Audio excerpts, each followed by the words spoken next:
I am Paul Davenport. I'm a retired Colonel, U.S. Marine Corps.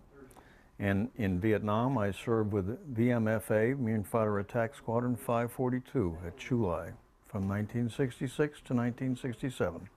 Yes, when I arrived at Chu Lai Air Base, Marine Air Group 12 was already there with an aluminum plank runway and catapult and arresting gear to get the A-4s off the ground. And we in the F-4 community occupied a brand new runway there in front that was still being built actually when we started. And it was very interesting because we arrived with nothing, had no tents, no anything. And so I borrowed a cot from somebody, borrowed an M3 grease gun from a friend who had an Ontos platoon, and that was my weapon. I was the advanced party for the air group. Hardest part was losing good friends who I was flying with, both in the squadron and the air group, because we were doing very close air support for Marines, Army, and ARVN, and most of our ordnance was delivered from 200 feet above the ground. So if you're 200 feet and you're looking them in the eye, they can look you in the eye, so they just mass fires from their AKs up in the air. And a lot of people got hit and shot down. We also flew missions up over North Vietnam, so it was interesting times. I think one of the greatest memories was a New Year's Eve when everybody was just ready to go to the bar. The weather was terrible, but a CH-46 with a force recon team got shot down much further north.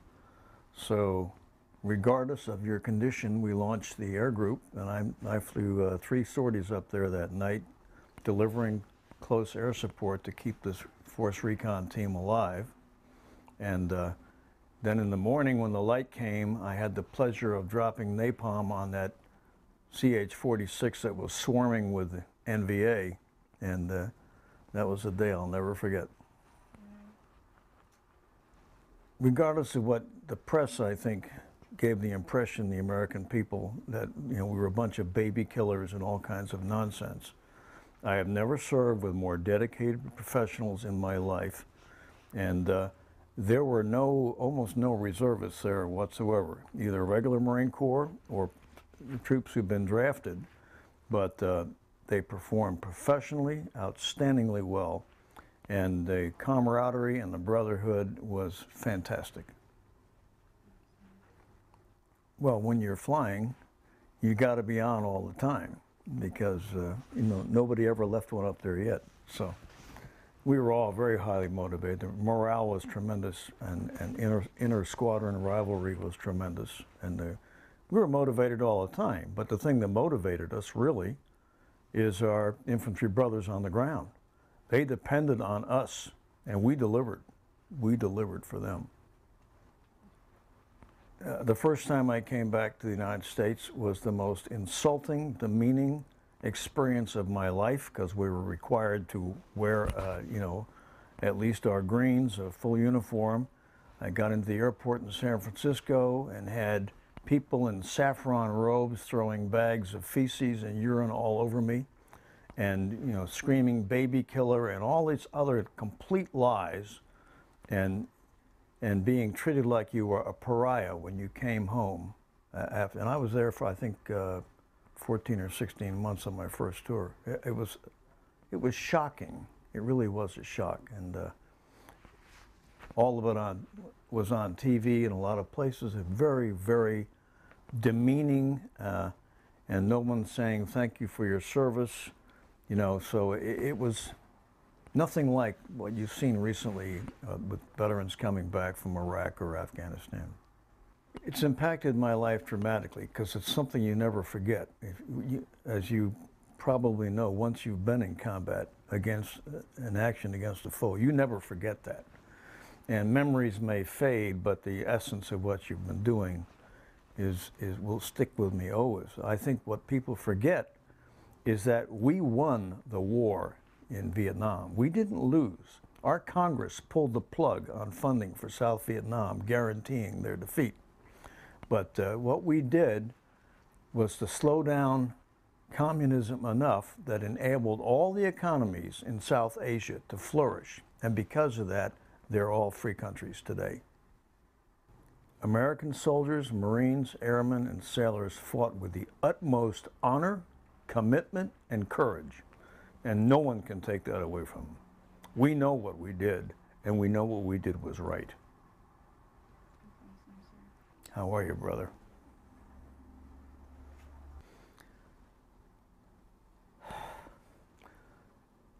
The friends I lost. A lot of good friends. Both guys I went to basic school with and others. Awful lot of casualties because we lead from the front. My name is John Joseph Cooney, and my rank was Master Sergeant. And the dates I served with July 1959 to August 1982. And I can't name all the units I served with. I was with 1st Marine Division, 4th Marine, 5th Marine Division, 3rd Marine Division, 2nd Marine Division. So. My time in Vietnam, I was a sergeant, and I was with 2nd Battalion, 1st Marines, and we went over in August 1965 aboard the whole battalion went aboard a troop transport, stacked 5 high in the hold. We landed at, we went on a special landing force aboard LPH, which is a helicopter landing ship. Went on Iwo Jima first, and then we were transferred to the Valley Forge. We were special landing force for about 3 months, which we did 24-hour raids in and out of the country based on intelligence. In December of 1965, we landed on the 2nd major operation of the war, which was Harvest Moon. After 10 days of monsoons, we went back aboard ship, treated our immersion foot and all that stuff from our boots falling off our feet in the monsoons. And then a call came out for volunteers for a new program that was called a Combined Action Program, whereas a squad of Marines and a Navy corpsman went out in the village, lived 24/7 with a platoon of Popular Forces, which is equivalent to our National Guard, only much worse. And I volunteered for that, and I got selected. So when we landed in the end of December, I went out to one of the 4 first villages, which was established in August around Phu Bai Fire Base. Hardest part for me was losing the men that we lost. First on Harvest Moon, that 2nd major operation I talked about. They landed us in the middle of a rice paddy, a huge rice paddy, and we were surrounded on 3 sides by North Vietnamese regulars, which they had 12.7 millimeter machine guns in caves, and they tore us up when we landed, and we lost probably half the platoon at that time, killed and wounded. And also, while I was with my CAP, the Combined Action Combined Action Program unit, I lost some men out there. I lost a squad that was ambushed on a trail.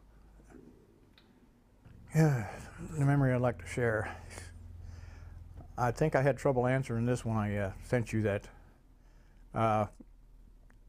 The memories I share is my time in the Marine Corps, and especially the time in combat.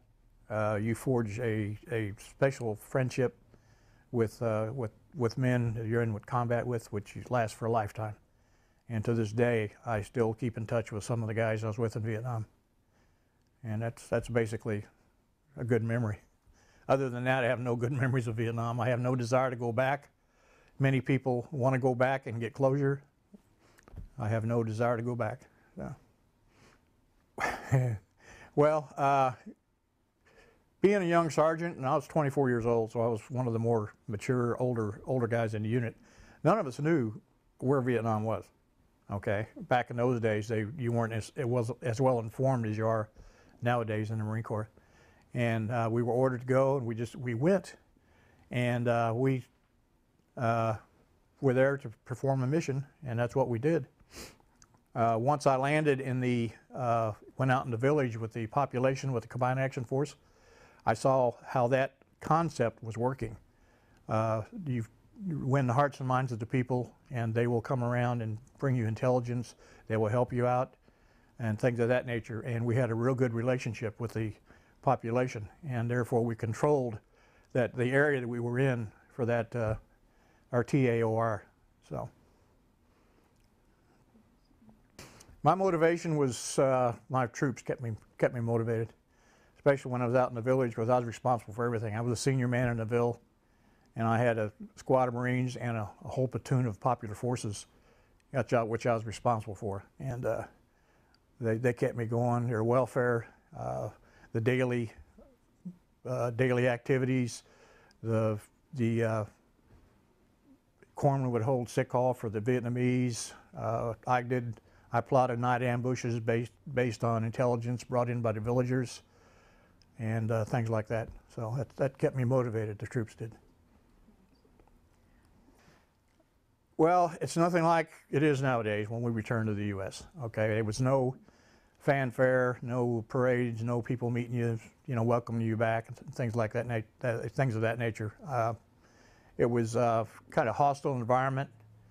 Anti-war movement was going big time, and a lot of the people, I did not personally suffer any problems with them, but a lot of people were very, they had problems when they came back with demonstrators. Now, like I said in the paper that I gave you, the L.A. airport was one of the worst places to go. And a lot of us wore civilian clothes instead of uniform. Of course, you could always tell a Marine high and tight. So, but you still had some problems. I'm from the Midwest. I'm from Indiana, and a lot of Marines are from the Midwest, like you're from Chicago. And when I came home on leave, I put my uniform on, go drinking, and hardly buy a drink. So the Midwest was behind the war effort, where I think it was mainly out west is where all the anti-war demonstrators were. We can just skip that question. Matured me. As I said, I was a young 24-year-old sergeant when I was one of the older ones in the unit. Still had not met the level of maturity that I did once I was finished that first tour in Vietnam. Definitely maturing a thing. I wouldn't trade it for the world. The experience was worthwhile, but it matured me. I grew up. Well, it was a very unpopular war, and we, to this day, I don't know if it was even justified or worth going.